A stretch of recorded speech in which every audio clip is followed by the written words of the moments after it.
Hi guys, let's have some fun. Here we are with another deep dive into the genius creators behind the most iconic anime and manga of the 90s. Get ready for a fun quiz packed with interesting facts and discoveries. All right, let's get started.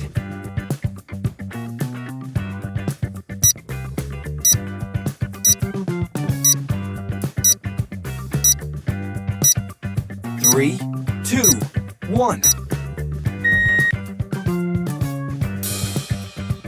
Hideaki Anno stands at the crossroads of genius and turmoil in the history of Japanese animation.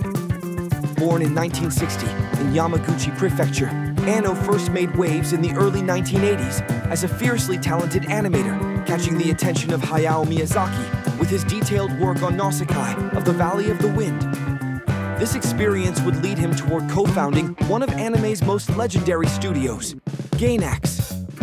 Anno's defining moment came in 1995 with Neon Genesis Evangelion, a mecha series that began as a typical action anime and evolved into a raw psychological and philosophical examination of identity, trauma, and existential despair. The show revolutionized anime storytelling by blending robot battles with abstract symbolism, psychoanalysis, and even religious iconography.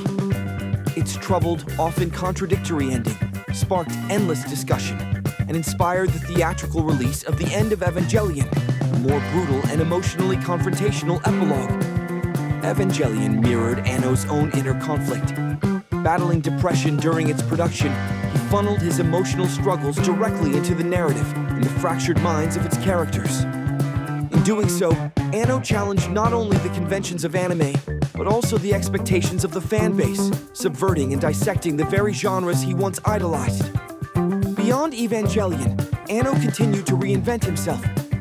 He directed Nadia, The Secret of Blue Water, a Jules Verne-inspired adventure, and became a respected figure in the tokusatsu world with the critically acclaimed Shin Godzilla 2016, where he reimagined the kaiju legend through a bureaucratic and realistic lens.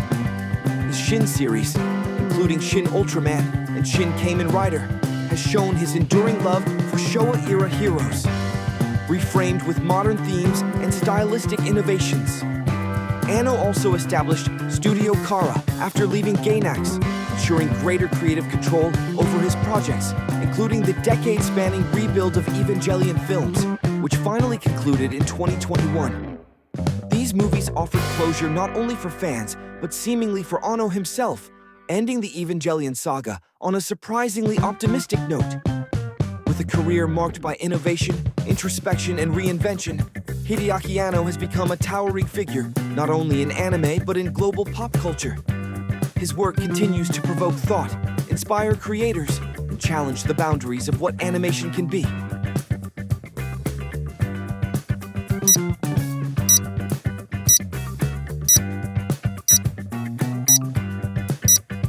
Three, two, one.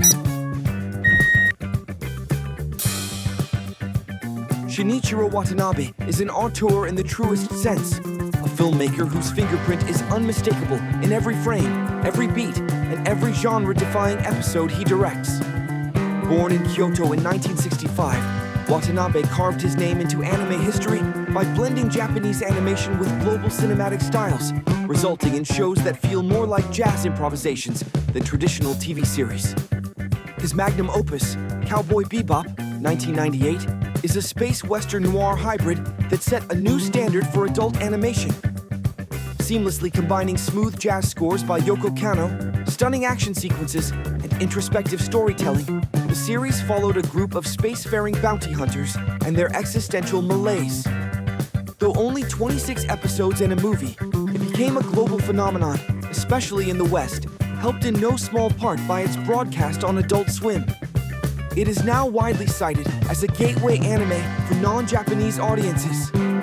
Watanabe's follow-up, Samurai Champloo, 2004, pushed boundaries once again, mixing Edo period Japan with modern hip-hop aesthetics, breakdancing samurai, and graffiti-inspired visuals. Far from a gimmick, this juxtaposition underscored his fascination with cultural collisions, ancient and modern, East and West. He continued this approach with Space Dandy, vibrant, absurdist sci-fi comedy, where each episode played with different animation styles and tones, often parodying or honoring specific subgenres. With Terror in Resonance, 2014, Watanabe shifted into more grounded and somber territory, crafting a suspense thriller that examined terrorism, trauma, and alienation in a digitized society. Self-declared lover of music, Watanabe treats it not merely as a soundtrack, but as a narrative engine. His characters often reflect the essence of their series' musical inspiration: jazz improvisers, street poets, dreamy pop stars. This culminated in Carol and Tuesday, 2019, a series about two girls trying to change the world with music in a future Mars society dominated by artificial intelligence. Watanabe has also contributed to major Hollywood IPs, directing segments in The Animatrix and Blade Runner, Blackout 2022, further cementing his global reputation. What makes Shinichiro Watanabe unique isn't just his style, it's his ability to infuse anime with cultural fluency, musical soul, and emotional depth. Each of his works stands alone, yet they all speak to the same artistic ethos: that storytelling should be as fluid and alive as the music it moves to.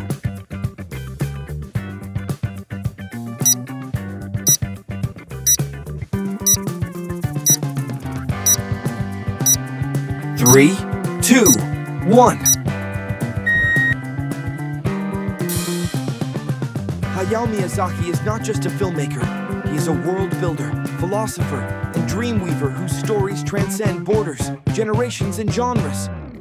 Born in Tokyo in 1941, Miyazaki came of age during the devastation of post-war Japan, an experience that imprinted his worldview and later suffused his work with themes of peace, nature, and human resilience. Though he began his career in the 1960s working for Toei Animation, it wasn't until Nausicaa of the Valley of the Wind, 1984, that his distinct voice and vision fully emerged. Its success led to the founding of Studio Ghibli, alongside longtime collaborator Isao Takahata. From that moment on, Miyazaki would redefine animation, not just in Japan, but globally. His films are renowned for their hand-drawn artistry and complex storytelling. My Neighbor Totoro, 1988, introduced one of the most beloved characters in animation history, blending gentle wonder with an almost sacred reverence for nature. Princess Mononoke, 1997, tackled ecological destruction with mythic gravitas, while Spirited Away, 2001, captured the soul of Japanese folklore and modern alienation. The latter went on to win the Academy Award for Best Animated Feature, making history for anime as an art form. Miyazaki's heroines are often strong, self-reliant girls thrust into magical or dystopian realms. Think Nausicaa, Chihiro, Kiki. These characters challenge the tropes of both animation and gender roles, offering audiences layered journeys of courage, compassion, and transformation. A hallmark of Miyazaki's process is his aversion to conventional screenwriting. He begins with storyboards and lets the narrative unfold organically, trusting intuition and artistic rhythm. He's also known for his perfectionism and reclusive nature, famously skeptical of computers and commercialization. Despite this, characters like Totoro and Catbus have become cultural icons, and Studio Ghibli's legacy rivals that of Disney or Pixar. Even as he entered his 80s, Miyazaki refused to slow down. After announcing retirement several times, he returned with The Boy and the Heron, 2023, another introspective fantasy that meditates on life, grief, and legacy. Miyazaki's works are more than films. They are meditations on the human spirit, painted with compassion, wonder, and a deep sense of responsibility to the world. In every frame, he invites us to believe in magic, not as escapism, but as a lens through which we understand reality more deeply.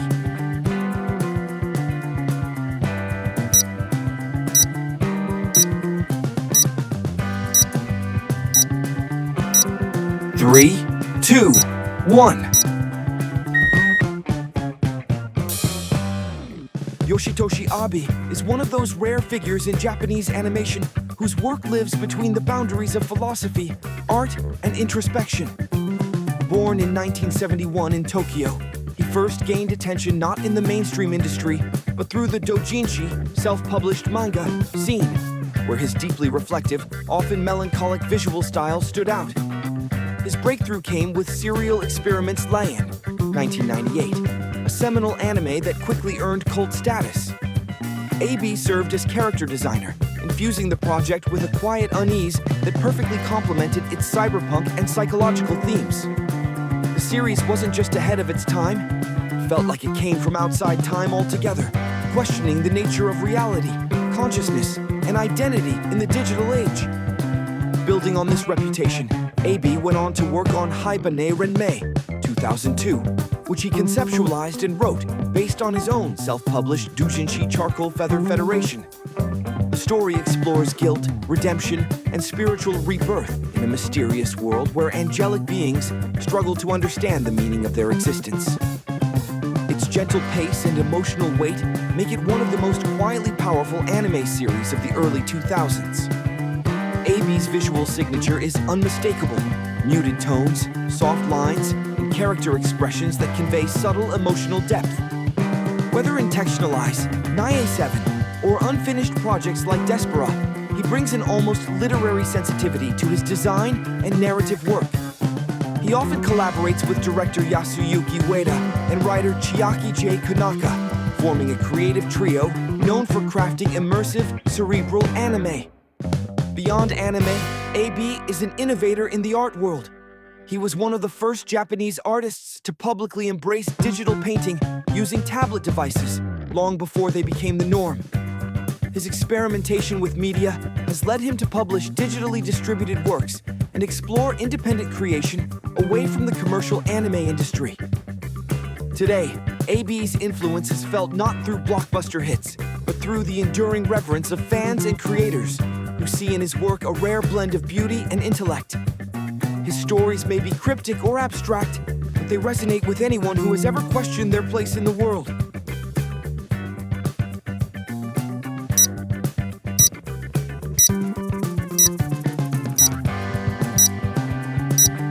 Three, two, one. Satoshi Kon remains one of the most revered and influential directors in the world of animation, not just in Japan, but globally. Born in Hokkaido in 1963, Kon began his career in manga, but quickly transitioned to animation, where his unique narrative style and visual experimentation set him apart from his peers.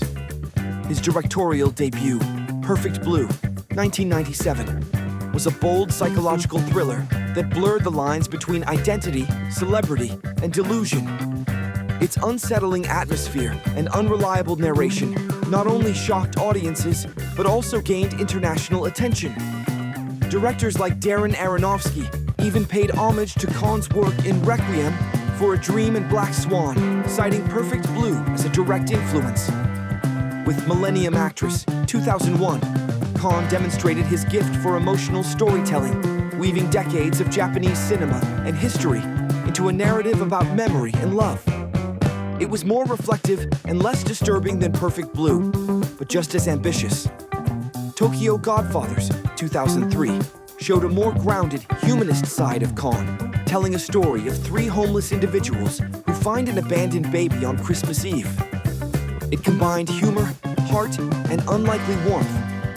Kon then returned to darker, more surreal territory with Paranoia Agent, 2004, a TV series exploring collective trauma and media hysteria through the mysterious figure of Lil Slugger.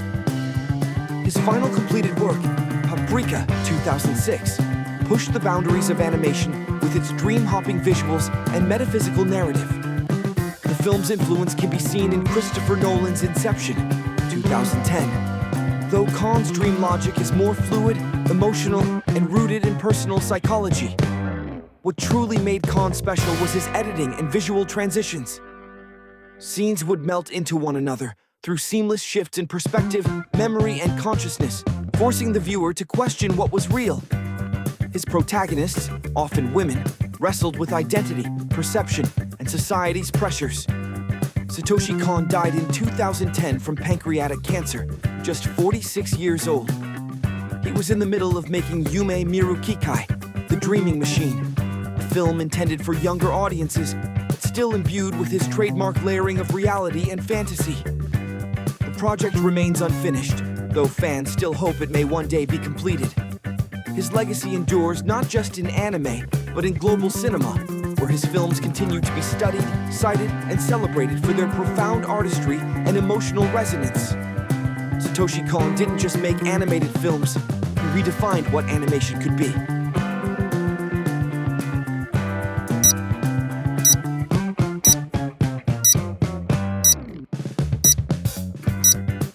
Three, two, one. Mamoru Oshii stands as one of the most intellectually ambitious and contemplative auteurs in anime history.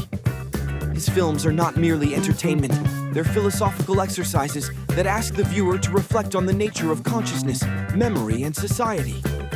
Beginning his career at Tatsunoko Production and later Studio Pierrot, Oshii first made waves directing Urusei Yatsura for television. But it was his film Urusei Yatsura 2, Beautiful Dreamer, 1984, that revealed his interest in dream logic, metaphysics, and identity. Deviating drastically from Rumiko Takahashi's manga, it was controversial at first, but has since become a cult classic. He gained wider recognition with the Patlabor series, a more grounded and realistic take on mecha anime.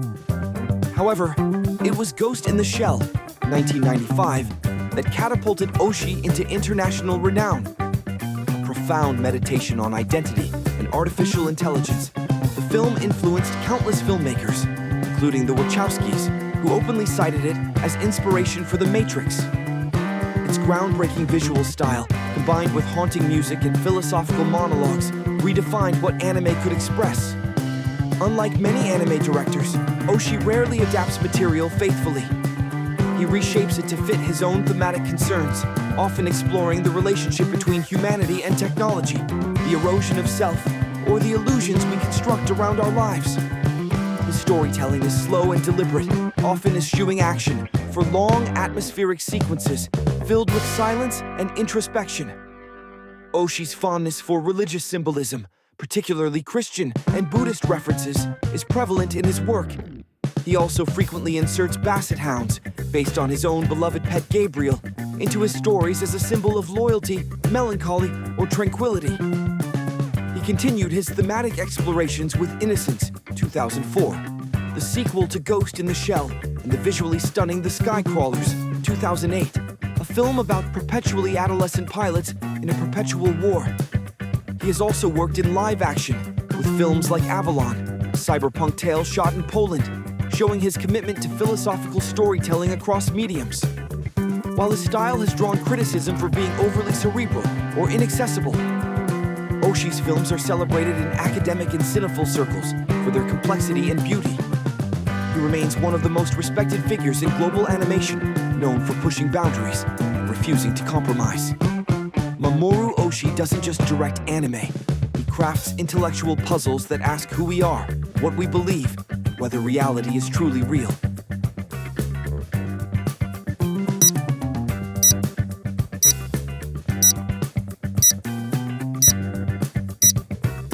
Three, two, one. Yoshihiro Togashi is a mangaka unlike any other, a creator capable of reshaping the shonen genre while simultaneously deconstructing it. Though notoriously elusive due to health issues and extended hiatuses, his work continues to command reverence and awe among fans and critics alike. He debuted with early short stories in the mid-1980s, but it was Yu Yu Hakusho that turned him into a household name. Initially framed as a supernatural action series about a delinquent-turned-spirit detective, it quickly evolved into a layered, fast-paced battle manga. The Dark Tournament arc in particular became a gold standard for shonen tournaments, influencing countless series to follow. With complex rivalries, evolving protagonists, and a strong emotional core, Yu Yu Hakusho earned Togashi the prestigious Shogakukan Manga Award. However, Togashi never seemed content with sticking to formulas. His next work, Level E, was a sharp tonal shift, an eccentric sci-fi comedy filled with irony and satire.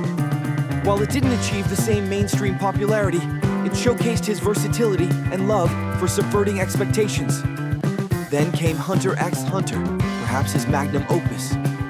On the surface, it presents itself as a traditional adventure manga about a boy searching for his father.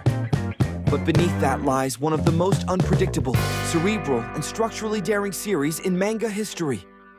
Togashi takes risks few others dare to. Protagonists go missing for entire arcs, villains become narrators, and moral ambiguity is embraced instead of resolved. The Chimera Ant arc alone transforms a simple narrative into an existential meditation on humanity, evolution, and ethics. Togashi's world-building in Hunter x Hunter is staggering. Each power, region, and rule is thought out in meticulous detail. His Nen system is lauded for its complexity and flexibility, often compared to magic systems in high fantasy literature. But Togashi's genius comes with a cost. His chronic back problems and perfectionist tendencies have resulted in repeated hiatuses. He often insists on handling all aspects of the manga himself, including storyboarding and inking. This leads to inconsistent art quality. Readers have sometimes received chapters with rough sketches in place of polished pages. Yet despite these drawbacks, his storytelling brilliance ensures that even unfinished chapters are treated with reverence. Togashi is also known for his relationship with Naoko Takeuchi, the creator of Sailor Moon. The couple reportedly shares creative feedback, and fans have often speculated on mutual influences in their works. Though his health has kept Hunter x Hunter from reaching a consistent conclusion, Togashi's legacy is already secure. He is widely considered one of the most intellectually daring authors in manga, a master of genre-bending narratives, psychological nuance, and bold experimentation. To his readers, every new chapter is a gift. And to manga as a whole, Togashi is a visionary, restless, reclusive, and revolutionary.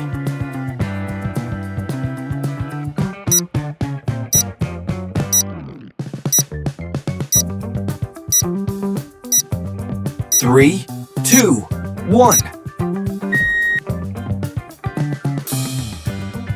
Kazuki Akane is a director known for his ability to blend grand sci-fi concepts with deeply personal human emotions.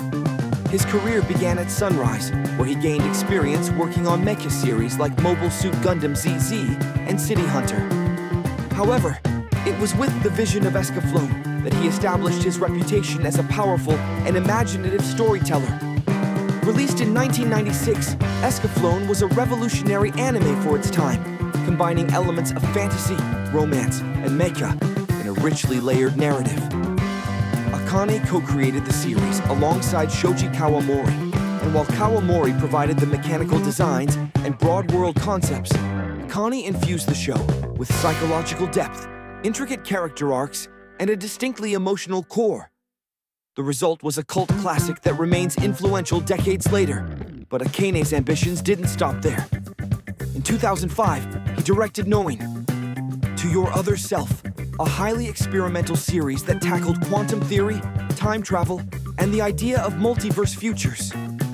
Visually distinct and thematically challenging, Noin remains a sleeper gem, appreciated by fans of sci-fi for its philosophical complexity and unconventional narrative structure. His 2008 to 2009 work on Birdie the Mighty, Decode showed his adaptability in updating older properties with modern sensibilities, adding kinetic action and character-driven storytelling. Then, in 2019, he surprised audiences with Stars Align, Hoshiai no Sora, an anime that appeared to be a standard sports drama but quickly revealed itself to be something more. The series sensitively explored themes like divorce, abuse, identity, and generational trauma, all through the lens of middle schoolers in a soft tennis club. Stars Align gained critical acclaim for its realism and emotional rawness. Unfortunately, production issues and a lack of funding forced Akane to end the series prematurely, with a cliffhanger and many unresolved plotlines. Despite this, fans and critics widely praised it for its courage in tackling real-life problems rarely addressed in mainstream anime. Kazuki Akane is often admired for giving characters space to feel human, flawed, confused, hurting, but also resilient. He doesn't just tell stories about space, time, or tennis. He tells stories about people trying to find where they belong, across galaxies or schoolyards. While he may not be as prolific as some contemporaries, Akane's works are consistently daring, emotional, and meaningful. He represents the rare anime director who values both emotional truth and narrative innovation.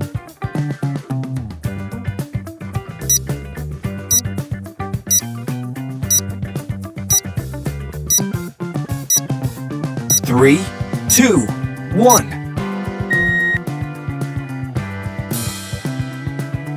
Nobuhiro Watsuki rose to global fame in the 1990s with Rurouni Kenshin, one of the most influential samurai manga of all time. Set during Japan's Meiji Restoration, the story follows Himura Kenshin, a former assassin seeking redemption through a vow to never kill again. This combination of intense sword battles and emotional introspection struck a chord with readers both in Japan and abroad. Born in Tokyo but raised in Niigata, Watsuki was an avid fan of historical figures and martial arts from a young age. His passion translated into Rurouni Kenshin, where he blended fiction with real Meiji-era events and personalities, crafting memorable characters like Saito Hajime and Shishio Makoto. Kenshin himself was loosely inspired by Kawakami Gensai, one of the four most notable assassins of the Bakumatsu era. Before his big break, Watsuki trained under Takeshi Obata, known for his polished style and precise line work. This experience helped shape Watsuki's dynamic action sequences and clean storytelling. When Rurouni Kenshin debuted in Weekly Shonen Jump in 1994, it quickly became a hit, later adapted into an anime and several live-action films. Watsuki's follow-up projects met with mixed success. Buso Renkin introduced alchemical battles in a modern setting, but lacked the depth and impact of Kenshin. Embalming was a darker gothic work, reimagining Frankenstein myths in an action format, an intriguing but niche project. In 2017, Watsuki's career faced a serious setback when he was arrested for possession of child pornography. The incident shocked fans and cast a shadow over his legacy. Despite this, Shueisha resumed publication of Rurouni Kenshin Hokkaido Arc in 2018, co-written with his wife, collaborator Kaoru Kurosaki. The series continues the story of Kenshin and his companions in a new frontier, attempting to recapture the spirit of the original work. Watsuki remains a complex figure in manga history, both praised for his contributions to the shonen genre and criticized for personal controversies. Nonetheless, Rurouni Kenshin remains a benchmark in samurai fiction, admired for its intricate battles, nuanced themes, and unforgettable characters.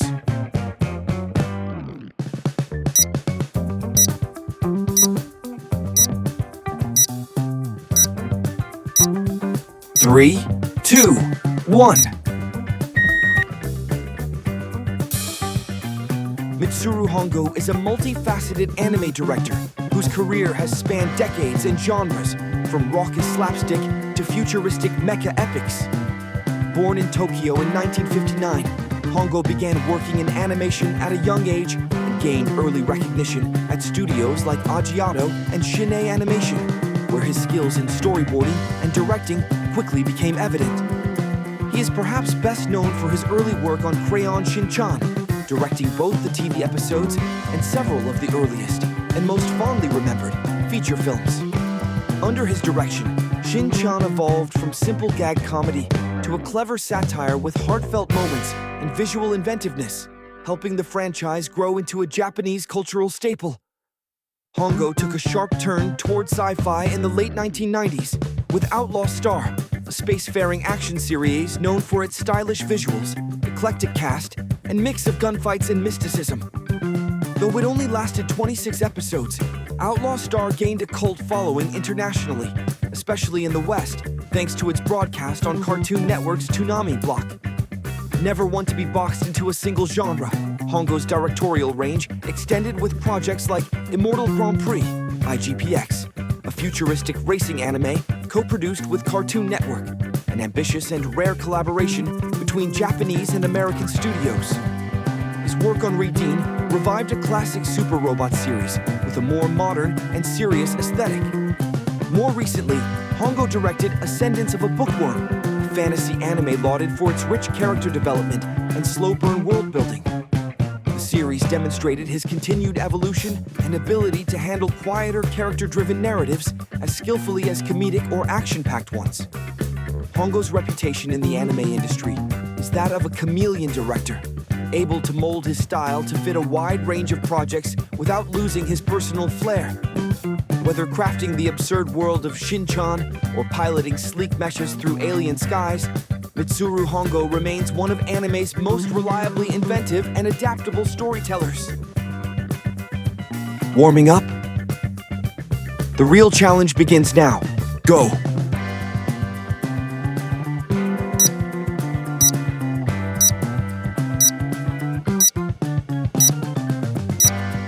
Three, two, one. Yasuhiro Naito carved his place in manga history with the creation of Trigun, a sci-fi western saga that fused intense gunfights, philosophical themes, and heartfelt drama. Born in 1967 in Yokohama, Naito took an unconventional path toward manga stardom. He initially studied theology and religious studies in college, a background that would later influence the spiritual and moral undercurrents in much of his storytelling. Trigun, which debuted in 1995, centers around Vash the Stampede, a pacifist gunman with a mysterious past who is simultaneously hunted as a walking natural disaster. The series stood out not only for its unique setting, post-apocalyptic desert world tinged with Old West and space-age elements, but also for its balance of over-the-top action, slapstick comedy, and deep emotional stakes. When the original publisher went under, Naito seamlessly transitioned to Trigun Maximum with a new magazine, allowing the saga to continue and expand. His distinctive art style, sharp, angular, and energetic, helped define the kinetic intensity of his action scenes. His storytelling often focuses on morally conflicted heroes who must navigate violence, redemption, and duty, wrapped in bombastic but emotionally resonant narratives. Naito's creative talents weren't limited to manga. In 2002, he worked as the lead character designer and conceptual creator for Gungrave, a stylish third-person shooter video game that was later adapted into an anime series. The project showed his knack for building gritty, emotional stories across different media. Later, Naito struck gold again with Blood Blockade Battlefront, Kekai Sensen, a chaotic supernatural action series set in a fictional New York-style city.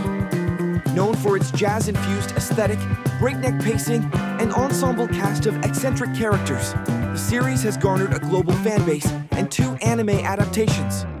The project revealed his continued ability to blend genres, this time fusing urban fantasy, sci-fi, and noir.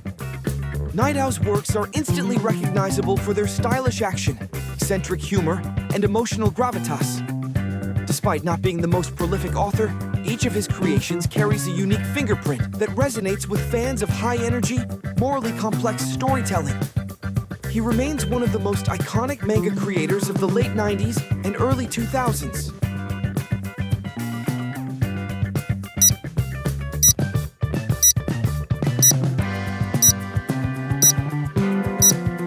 Three, two, one.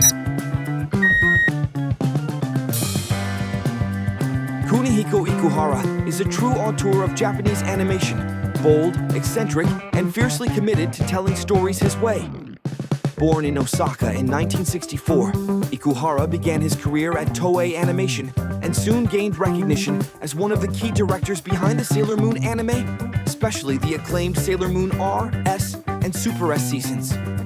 His episodes stood out for their intense emotional depth, visual flair, and growing incorporation of symbolic themes. Despite the success, Ikuhara felt limited by the constraints of working on a commercial franchise. In 1995, he left Toei and formed the collaborative group V-Papas. This bold move led to his magnum opus, Revolutionary Girl Utena, 1997, a series that shattered genre boundaries. Utena presented a world of duels, roses, student councils, and transformation. But beneath its surreal surface was a profound meditation on adolescence, gender roles, power structures, and personal revolution. With its stylized direction, cryptic metaphors, and open-ended storytelling, Tina became a cult classic and cemented Ikuhara's legacy. After a long hiatus from anime, he returned with Penguin Drum in 2011, a richly layered tale about fate, trauma, and survival, wrapped in surreal visuals and penguin absurdity. This was followed by Yurikuma Arashi, a love story between two girls in a world where bears and humans are at odds. A heavily metaphorical critique of homophobia and social ostracism. Sarazenmai, his 2019 project, continued this trend with a kappa-infused exploration of desire, connection, and secrets. Ikuhara's works are characterized by repetition, visual motifs, and heavy symbolism. He often breaks the fourth wall and uses theatrical devices such as recurring choruses, shadow plays, and stage-like settings. His fascination with identity, sexuality, repression, and social conformity makes his anime resonate deeply with LGBTQ+ audiences and fans of philosophical storytelling. Beyond anime, Ikuhara has written novels, manga, and even music. He sometimes appears in his works through self-insert roles or quirky cameos and has a persona as flamboyant as his creations, often seen in interviews wearing distinctive hats or elaborate costumes. Kunihiko Ikuhara is not for everyone, but for those who embrace his world, his works offer endlessly rewatchable labyrinths of meaning, challenge, and beauty.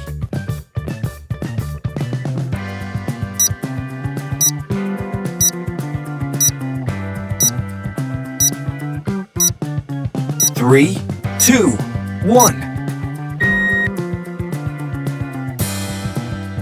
Toru Fujisawa is one of the few manga artists capable of blending crude humor, high-stakes action, and poignant social commentary into unforgettable stories. Born in Hokkaido in 1967, Fujisawa began his career in the late 80s, but rose to stardom with Shonen Junai Gumi, a manga about two reckless but good-hearted delinquents, Kichi Onizuka and Ryuji Danma. This series laid the foundation for his most iconic work, Great Teacher Onizuka, GTO. GTO reimagines Onizuka as a former biker gang member turned high school teacher with unconventional and often illegal methods to help his students overcome trauma, bullying, and social pressure. Beneath its wild comedy and over-the-top antics, the series offers a sharp critique of the rigid Japanese education system, adult hypocrisy, and youth alienation. Onizuka's absurd heroism and refusal to conform make him a symbol of flawed but genuine mentorship. The success of GTO was massive, leading to an anime adaptation, several live-action dramas, and international acclaim. Fujisawa revisited this universe multiple times, expanding it with prequels, Bad Company, sequels, Shonen 14 Days, and even side stories, Paradise Lost. His ability to inject raw emotion into comedic chaos makes his characters feel larger than life, yet deeply relatable. Fujisawa's artwork complements his storytelling perfectly. Energetic, gritty, and full of expressive faces and bold action. He's also known for writing complex, morally gray characters who often battle their own pasts as much as the system around them. Despite his popularity, Fujisawa has openly discussed the pressures of the manga industry, including burnout and creative fatigue. Nevertheless, he remains an influential figure, especially in stories focused on school life, rebellion, and second chances. He continues to inspire younger generations of artists and readers alike, with tales of redemption wrapped in laughter and punches.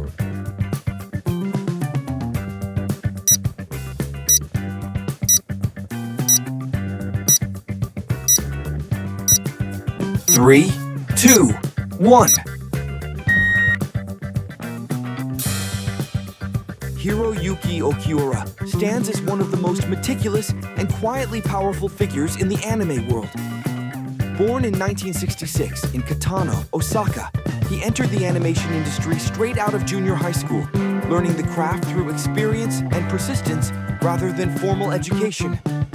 This raw beginning forged a distinctive style rooted in observational precision and emotional authenticity. He first gained attention for his work as a key animator on landmark films such as Akira and Ghost in the Shell, where his flair for expressive character animation and mechanical detail became immediately apparent.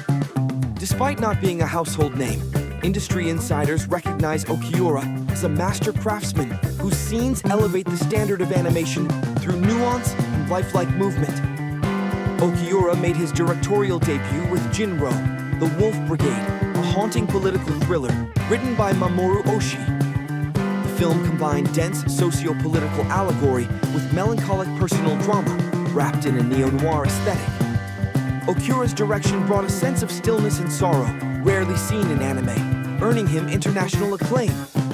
Over a decade later, he returned with a letter to Momo, dramatic contrast in tone, gentler, more personal, and deeply human. This hand-drawn film about a grieving girl and the spirits she encounters took 7 painstaking years to complete. It revealed another facet of Okiura's voice, warm, patient storytelling that dwells on silent, emotional moments as much as visual spectacle. Notably, Okiura is known for his perfectionism. He often supervises every frame, making his directorial works rare but deeply refined. While he hasn't released a large number of films, his influence as an animator and director runs deep. He remains an icon for those who value sincerity and craft in animation, capable of weaving together the intimate and the philosophical in visually stunning ways.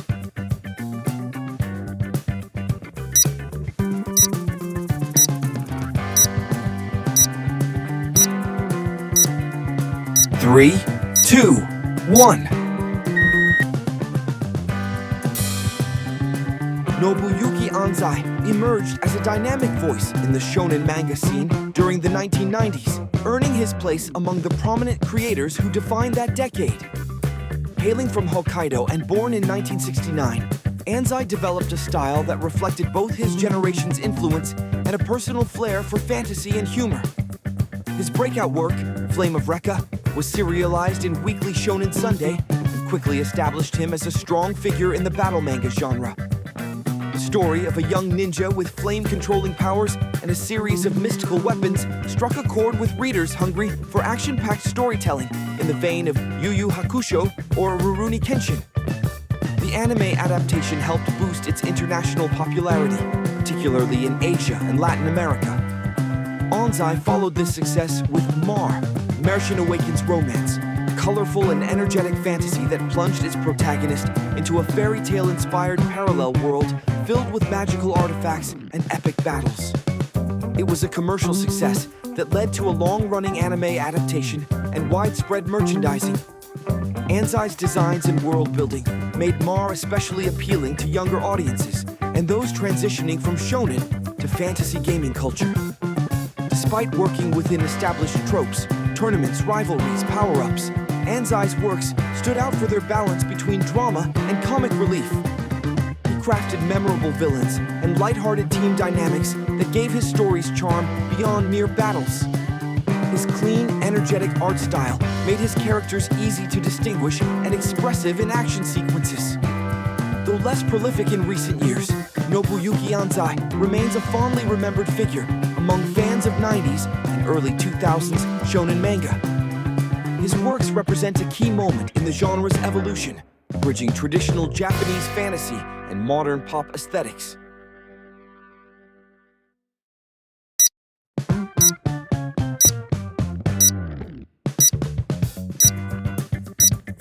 Three, two, one. Naohito Takahashi is a thoughtful and multifaceted anime director who has worked on a wide range of genres, from romantic drama to science fiction and fantasy.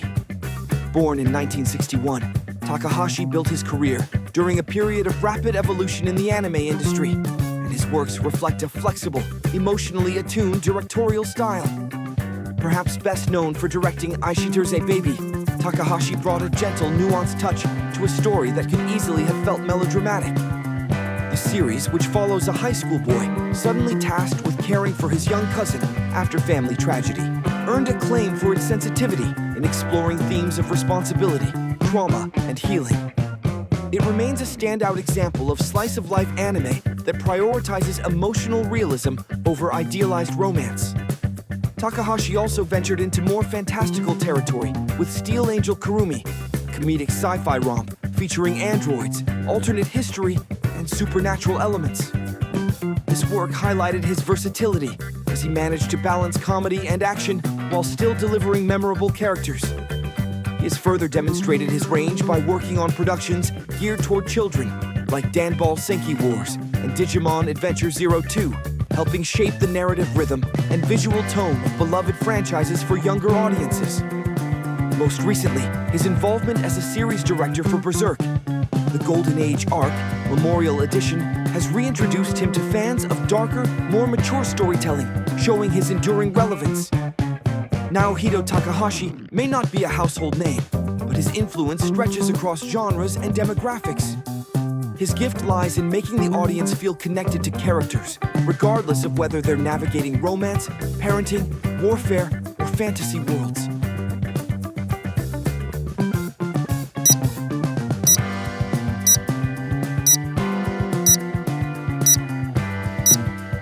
Three, two, one. Clamp is not a single artist, but a powerful all-female creative unit that has redefined manga with their elaborate stories and distinctive aesthetics. Formed in the 1980s, Clamp began as a doujinshi circle and soon emerged as a major force in the manga world. Their member structure is unique. Nanase Okawa is the narrative architect, Mokona is the chief illustrator, Tsubaki Nekoi refines the visual flow, and Satsuki Igarashi handles layout and production. Their artistic vision is most apparent in series like Cardcaptor Sakura, which blended magical girl elements with emotional maturity, and X 1999, a dark and apocalyptic story, rich with religious symbolism and philosophical overtones. These contrasting styles are a Clamp trademark. They effortlessly switch from lighthearted to grim, from whimsical to metaphysical. Magic Knight Rayearth is another hallmark, mixing mecha action with fantasy and schoolgirl protagonists, creating a hybrid story that catered to both shoujo and shonen audiences. Later, Chobits introduced discussions around artificial intelligence and love, while X-Cast Holic delved into folklore and mysticism with an adult tone. A defining characteristic of Clamp's work is intertextuality. In Tsubasa Reservoir Chronicle, characters from different series interact in a multi-dimensional setting, turning the Clamp universe into a self-contained multiverse. This gave fans a new way to engage with their stories, across time, genre, and alternate realities. Their character designs are particularly influential, ethereal, elongated, fashion-forward. They played a significant role in the creation of Code Geass's visual style, further cementing their legacy beyond manga and into mainstream anime aesthetics. Clamp continues to be a unique voice in manga culture, evolving with time, but always recognizable, always pushing the boundaries of genre, always leaving room for magic.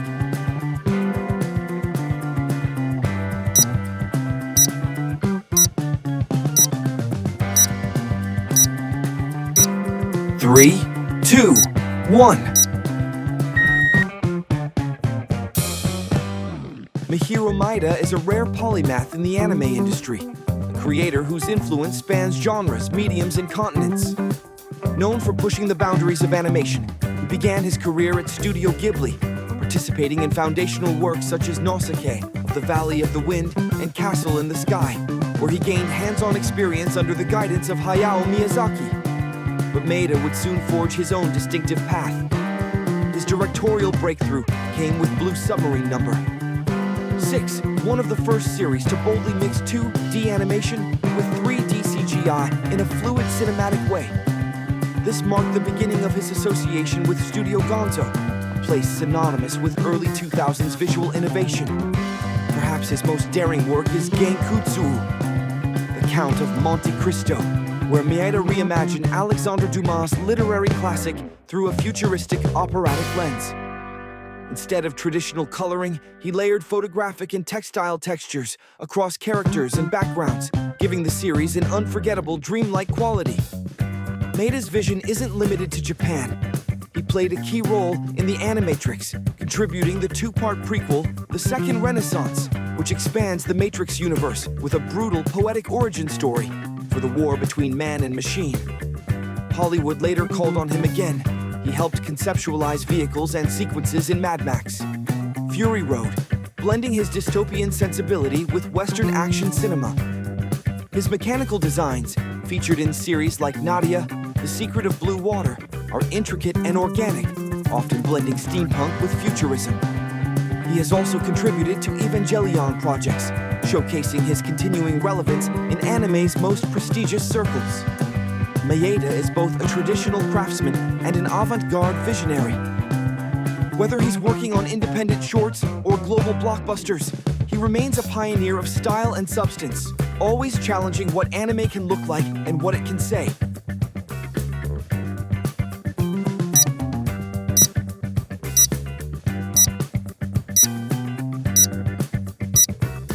Three, two, one.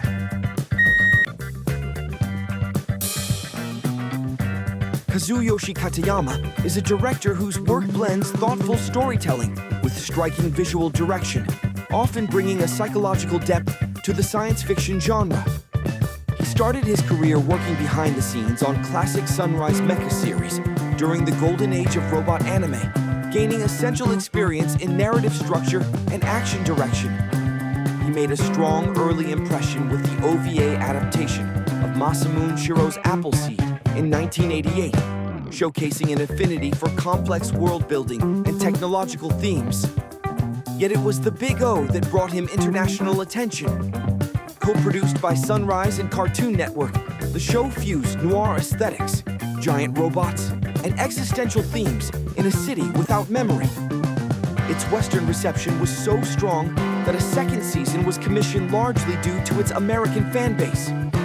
Katayama is known for works that feel like puzzles, slow-burn narratives that unfold in unpredictable ways, often focusing on grief, identity, and societal structures. Argento Soma, though less known, is a perfect example. It mirrors some of Evangelion's angst, but introduces its own meditation on revenge and loss. In 2010, he directed King of Thorn, a film that mixes science fiction, horror, and survival thriller elements in a dystopian setting. Its layered timeline and cerebral pace are typical of Katayama's style, never hand-holding the viewer, but rewarding those who follow its intricate path. Despite not being as prominent as some of his peers in the modern anime scene, Kazuyoshi Katayama remains respected for his cerebral, visually rich, and emotionally mature approach to anime direction. His works continue to resonate with viewers looking for intelligent storytelling wrapped in stylish cinematic presentation.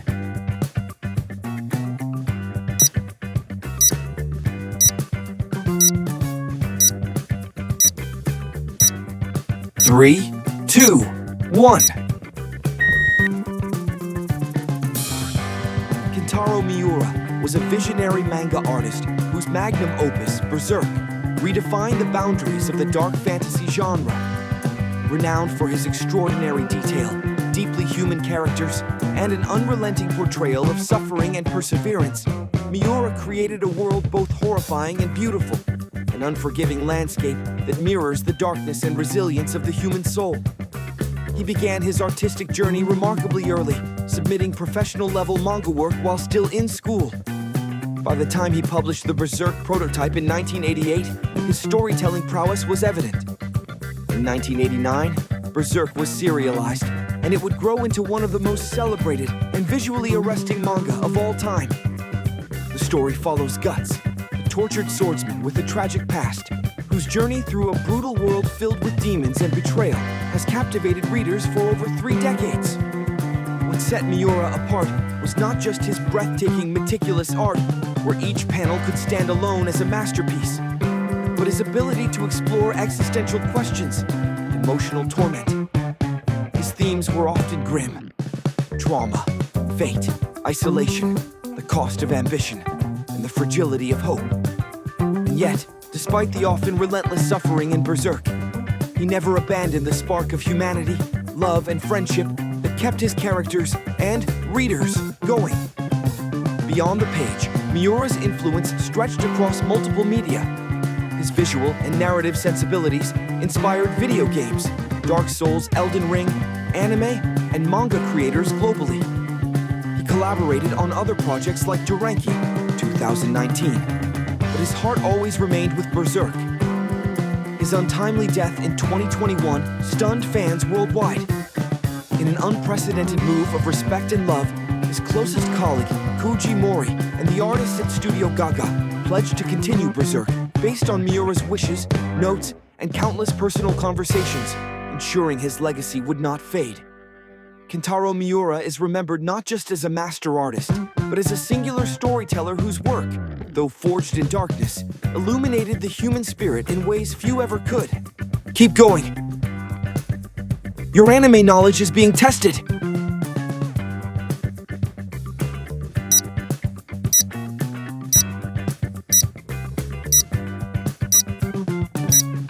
Three, two, one. Yoshihiro Togashi is a mangaka unlike any other, a creator capable of reshaping the shonen genre while simultaneously deconstructing it. Though notoriously elusive due to health issues and extended hiatuses, his work continues to command reverence and awe among fans and critics alike. He debuted with early short stories in the mid-1980s, but it was Yu Yu Hakusho that turned him into a household name.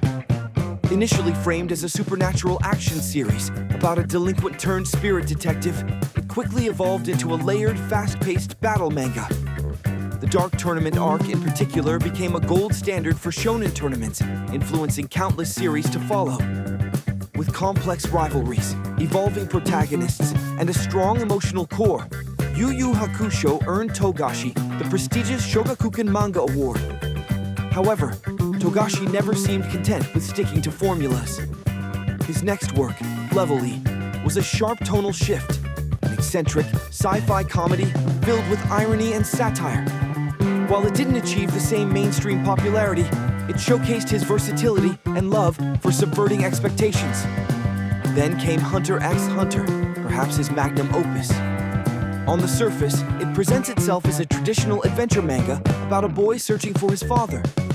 But beneath that lies one of the most unpredictable, cerebral, and structurally daring series in manga history. Togashi takes risks few others dare to. Protagonists go missing for entire arcs, villains become narrators, and moral ambiguity is embraced instead of resolved. The Chimera Ant arc alone transforms a simple narrative into an existential meditation on humanity, evolution, and ethics. Togashi's world-building in Hunter x Hunter is staggering. Each power, region, and rule is thought out in meticulous detail. His Nen system is lauded for its complexity and flexibility, often compared to magic systems in high fantasy literature. But Togashi's genius comes with a cost. His chronic back problems and perfectionist tendencies have resulted in repeated hiatuses. He often insists on handling all aspects of the manga himself, including storyboarding and inking. This leads to inconsistent art quality. Readers have sometimes received chapters with rough sketches in place of polished pages. Yet despite these drawbacks, his storytelling brilliance ensures that even unfinished chapters are treated with reverence. Togashi is also known for his relationship with Naoko Takeuchi, the creator of Sailor Moon. The couple reportedly shares creative feedback, and fans have often speculated on mutual influences in their works. Though his health has kept Hunter x Hunter from reaching a consistent conclusion, Togashi's legacy is already secure. He is widely considered one of the most intellectually daring authors in manga, a master of genre-bending narratives, psychological nuance, and bold experimentation. To his readers, every new chapter is a gift. And to manga as a whole, Togashi is a visionary, restless, reclusive, and revolutionary.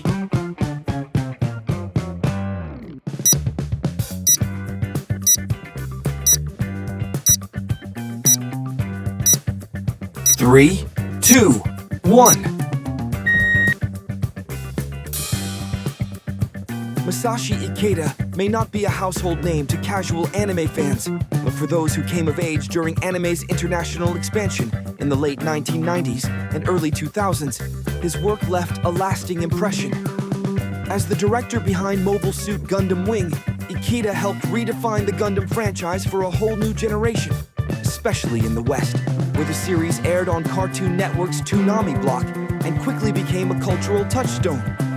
With a keen eye for visual storytelling and a flair for building emotional stakes, Ikeda turned Gundam Wing into more than just another mecha series.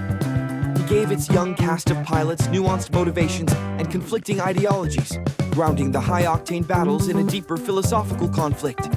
This approach helped solidify the series' international appeal and introduced countless fans to the broader Gundam universe. His talent wasn't confined to mecha alone. Ikeda was also responsible for directing the initial episodes of Inuyasha, adapting Rumiko Takahashi's popular manga into an atmospheric and emotionally charged anime. His episodes laid the groundwork for the show's tone, from its blend of historical fantasy and modern comedy to its intense, often tragic character arcs. Although he left the director's seat early in the production, his influence on the series' early success is undeniable. In addition to these major works, Ikeda contributed to series like Mei Soni Koku, another Takahashi classic, where his storyboard and direction skills helped flesh out its heartfelt slice-of-life romantic comedy. While Ikeda doesn't have a vast portfolio of directorial works compared to some of his peers, the titles he touched became cornerstones of anime history. His ability to translate complex manga into visually striking and emotionally compelling television helped bridge the gap between traditional Japanese storytelling and global fandom.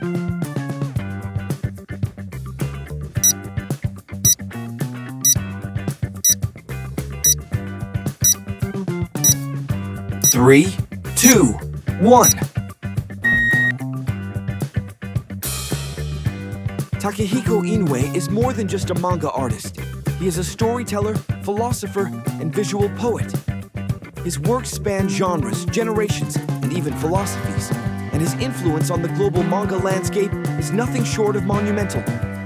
He rose to fame with Slam Dunk, a sports manga about a delinquent turned basketball star, Hanamichi Sakuragi. But the magic of Slam Dunk wasn't just in the high-energy matches or the humor. It was in the realism, the emotional depth, and the growth of its characters. Inoue made readers feel the sweat, the failures, and the triumphs of each game, elevating basketball from sport to metaphor. The manga didn't just captivate readers, it changed Japanese sports culture, inspiring countless teens to take up basketball. But Inoue didn't stop there. With Vagabond, he turned his gaze to historical fiction, reimagining the legendary samurai Miyamoto Musashi with both brutality and grace.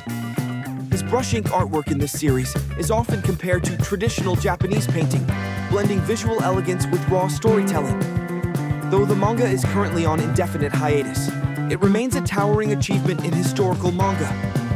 In Real, Inoue tackles the world of wheelchair basketball, but more importantly, he explores the lives of people with disabilities in a way that's deeply human and empathetic. It's not a story about overcoming disability.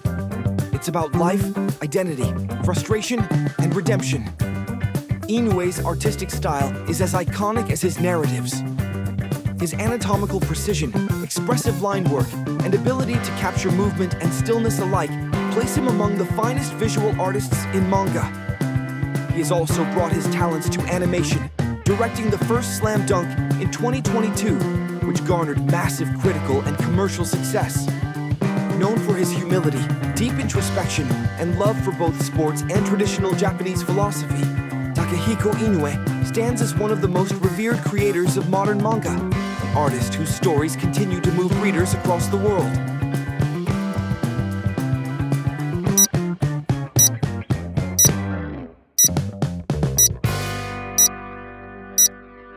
Three, two, one.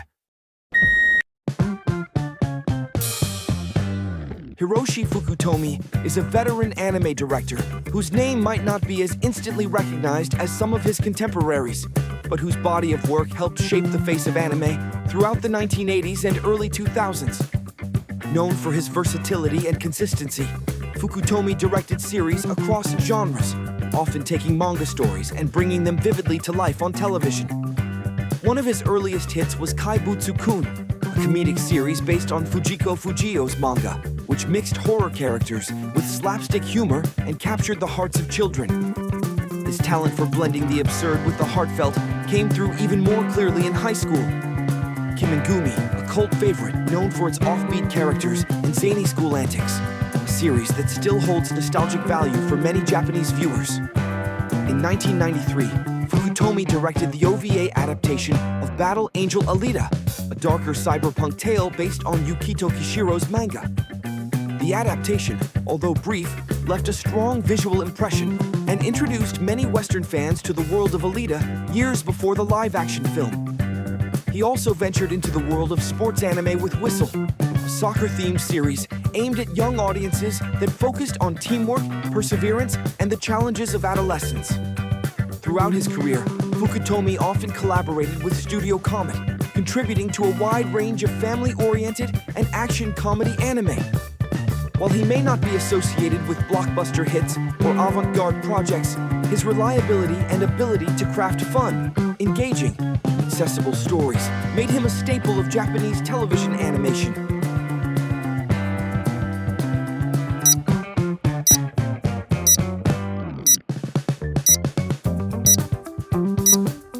Three, two, one.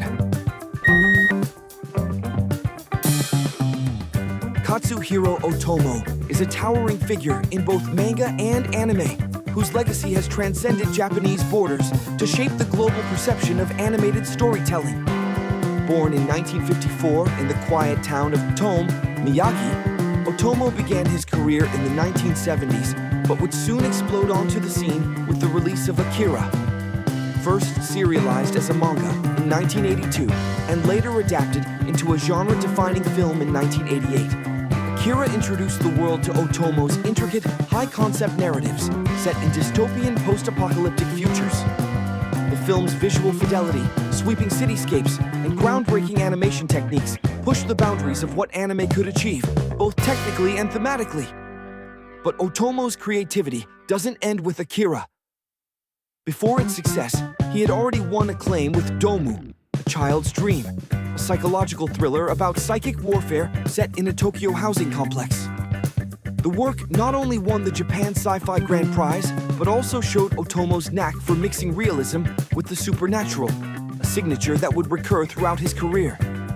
Otomo's directorial efforts after Akira, like Memories, a triptych of stunning short films, and Steam Boy, a lavish steampunk epic, further showcased his versatility and ambition. His work often blends Western cinematic influences with deep-rooted Japanese anxieties about technology, war, and identity. He was the first manga artist to receive the Chevalier of the French Order of Arts and Letters, acknowledging his contributions to world culture.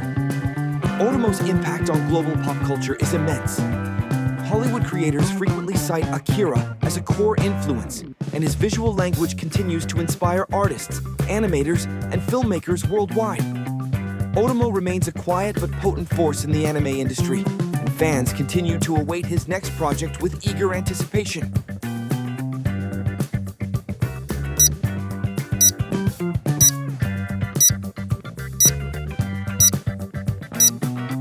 Three, two, one. Yu Watase is one of the most renowned shoujo manga artists of the 1990s and 2000s, best known for her ability to mix romantic storytelling with rich fantasy settings. Born in Osaka in 1970, she debuted in 1989 and quickly rose to fame with Fushigi Yugi, a work that helped define the isekai, otherworld subgenre, before the term became widespread. The series follows a high school girl who is transported into a fictionalized ancient China and must navigate love, betrayal, and destiny, a narrative blend that became Watase's signature. Watase's artistic style and narrative voice matured noticeably over the years. Ayashi no series delved into darker psychological themes and tragic destinies, while Zettai Koreshi introduced more comedic and modern elements, including android romance. These shifts reflected not only changing trends in manga, but also Watase's willingness to explore both youthful innocence and mature complexity. She made headlines in recent years by publicly coming out as gender nonconforming and revealing struggles with editorial pressure and burnout. Her return to Arata Kengatari in 2021 marked both a professional and personal renewal, offering her fans a hopeful continuation of her fantasy epic. Yu Watasi's impact on the shoujo genre is considerable. Her stories often feature empowered female leads who face emotional and moral challenges, and her works have inspired multiple anime adaptations. Her legacy continues to influence younger generations of manga artists and readers alike.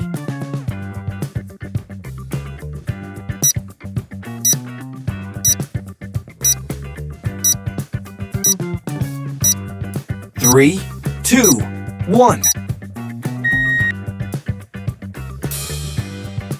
Tatsuo Sato is a highly creative and experimental anime director, known for his ability to blend genres and subvert audience expectations. Born in 1964 in Tokushima, he entered the anime industry in the 1980s and gradually carved out a name for himself in the 1990s as one of the most distinctive voices in sci-fi animation. His breakthrough came with Martian successor Nadeshiko, a mecha series that both celebrated and lampooned the tropes of its genre. With its fast-paced humor, genre parody, and unexpectedly deep emotional arcs, the series became a cult hit and remains a standout example of mecha deconstruction in anime. Sato also directed the surreal and visually unique Cat Soup, a storyboard artist, an avant-garde short film that showcased his willingness to experiment far beyond traditional anime formats. He continued pushing boundaries with Bodacious Space Pirates, a series that challenged expectations by emphasizing world-building, realistic pacing, and character growth over constant action, all while focusing on a capable teenage girl thrust into a spacefaring adventure. Known for his intellectual approach to anime and frequent collaborations with up-and-coming animators, Sato's projects often contain meta-narratives, genre critiques, or subtle philosophical themes beneath their vibrant exteriors. Despite not being as universally known as some blockbuster directors, Tatsuo Sato has earned the respect of critics and fans alike for his daring, layered storytelling and his commitment to innovation in animation.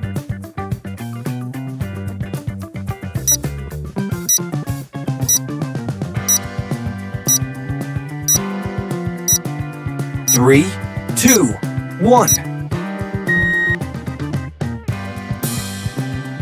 Clamp is not a single artist, but a powerful all-female creative unit that has redefined manga with their elaborate stories and distinctive aesthetics. Formed in the 1980s, Clamp began as a doujinshi circle and soon emerged as a major force in the manga world. Their member structure is unique. Nanase Okawa is the narrative architect, Mokona is the chief illustrator, Tsubaki Nekoi refines the visual flow, and Satsuki Igarashi handles layout and production. Their artistic vision is most apparent in series like Cardcaptor Sakura, which blended magical girl elements with emotional maturity, and X 1999, a dark and apocalyptic story, rich with religious symbolism and philosophical overtones. These contrasting styles are a Clamp trademark. They effortlessly switch from lighthearted to grim, from whimsical to metaphysical. Magic Knight Rayearth is another hallmark, mixing mecha action with fantasy and schoolgirl protagonists, creating a hybrid story that catered to both shoujo and shonen audiences. Later, Chobits introduced discussions around artificial intelligence and love, while X-Gas Holic delved into folklore and mysticism with an adult tone. A defining characteristic of Clamp's work is intertextuality. In Tsubasa Reservoir Chronicle, characters from different series interact in a multi-dimensional setting, turning the Clamp universe into a self-contained multiverse. This gave fans a new way to engage with their stories, across time, genre, and alternate realities. Their character designs are particularly influential, ethereal, elongated, fashion-forward. They played a significant role in the creation of Code Geass's visual style, further cementing their legacy beyond manga and into mainstream anime aesthetics. Clamp continues to be a unique voice in manga culture, evolving with time, but always recognizable, always pushing the boundaries of genre, always leaving room for magic.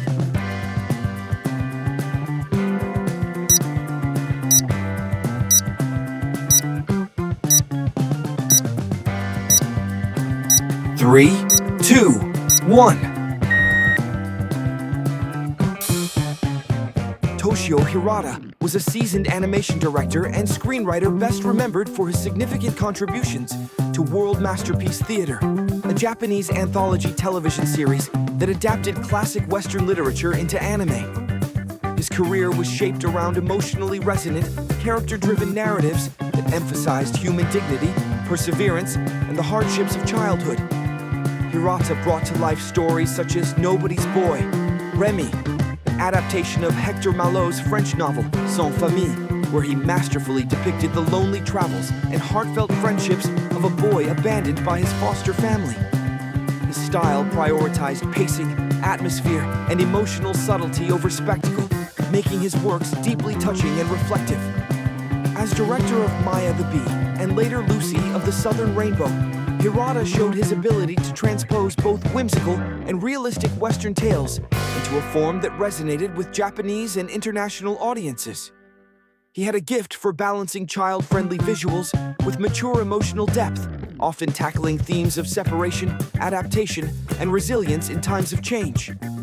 Although not as widely recognized by name as some of his contemporaries, Toshio Hirata played a foundational role in shaping the tone and quality of literary anime adaptations throughout the 1970s and 1980s. His contributions were key in defining the tone of educational, yet emotionally rich series that helped many young viewers around the world discover stories beyond Japan's borders.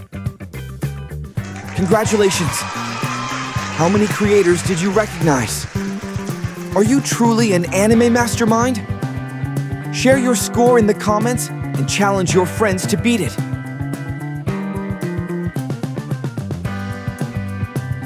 Thanks for watching. Go on, enjoy the other videos on the channel.